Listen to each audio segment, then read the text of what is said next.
Hello friends, as you are aware that Government of India has declared the new education policy after 34 years. So today I am here to give you a brief review about the new education policy.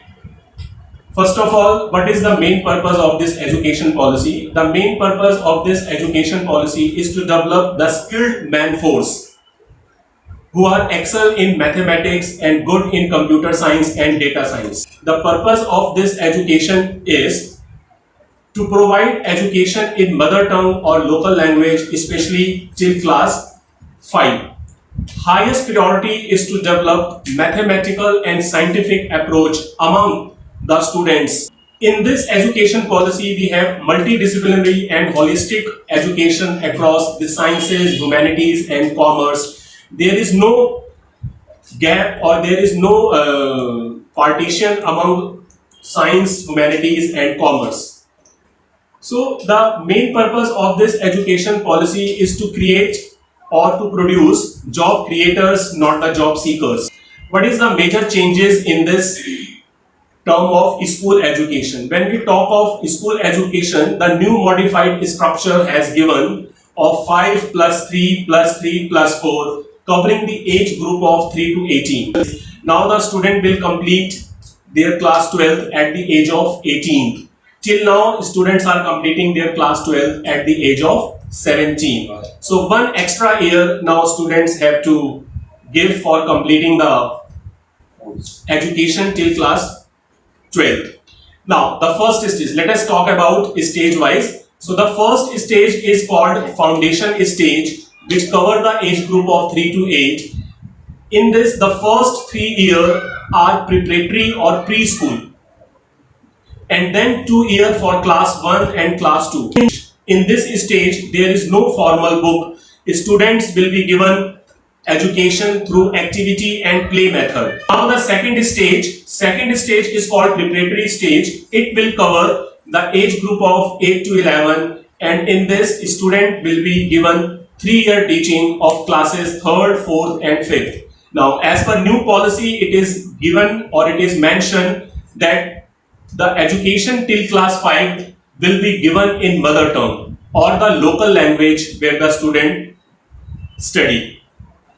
Here also the education is based on play, discovery and activity based, but in this a formal textbook will be introduced. Formal textbooks that belongs to mathematics, science, languages will be given to the students, and the main focus area are reading, writing, speaking, physical education, arts, mathematics and science. Now let us talk about stage 3. The stage 3 is called middle school stage of age group 11 to 14, and it will also of 3 years. In this, the student will be taught class 6, class 7 and class 8. And this is the beginning of more formal and curriculum based education. Here also the education will be more formal in terms of textbooks. Students will be given textbook of language, of science, of social science, humanities and other things. And the main focus will be on experimental learning in each subjects.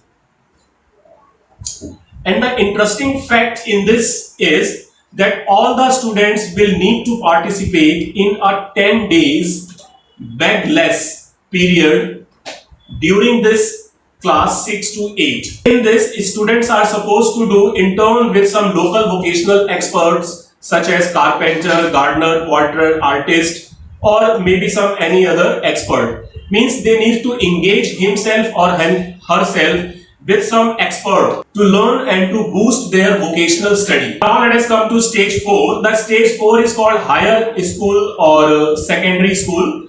The age group is 14 to 18 years, and this comprises of 4 years. Now these 4 years are divided into two parts, phase 1 and phase 2. Phase 1 is of 9 and 10 and phase 2 is of class 11 and 12. Now here the new education policy states that it is more flexible among the students in terms of choice of subjects. Means the student are able to choose any subject of their interest which they want to study in class 11th and 12th, and there is no hard separation among curricular, extracurricular, co-curricular, art, humanities, science, between vocational, academics. There is no such separation. Whatever the student wants, he or she can study that. So this is all about the structure, study structure in terms of school. Now in terms of assessment, when it comes to assessment, so there are major changes in terms of assessment also. Now the policy says the board exams will be made more easier in the sense that they will test the core capacity and competencies of the student. All the students will be allowed to give board exams, and they are also allowed to improve their marks in second chance. Now one important point in terms of exam is to track the progress of the students.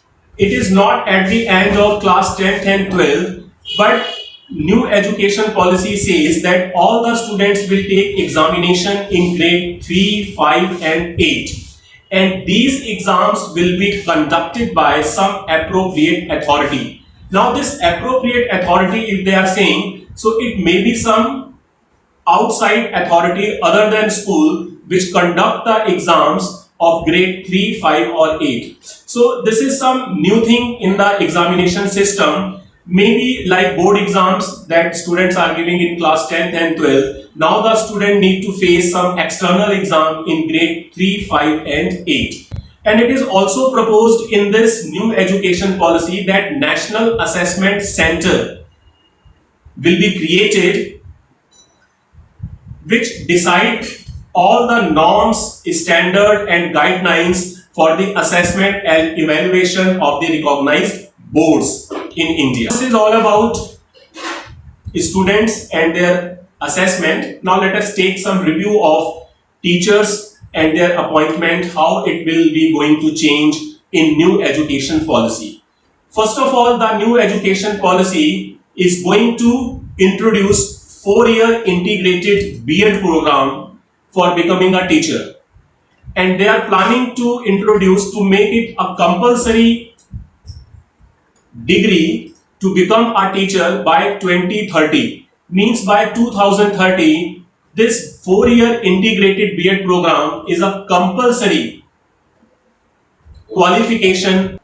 Also, if a person want to become a teacher and he has completed his graduation, 3-year graduation, then he need to do 2-year B.Ed program. Also, if the student or a person has completed 4-year graduation or masters, then he need to go with 1-year B.Ed degree program. So there are various variety in B.Ed also.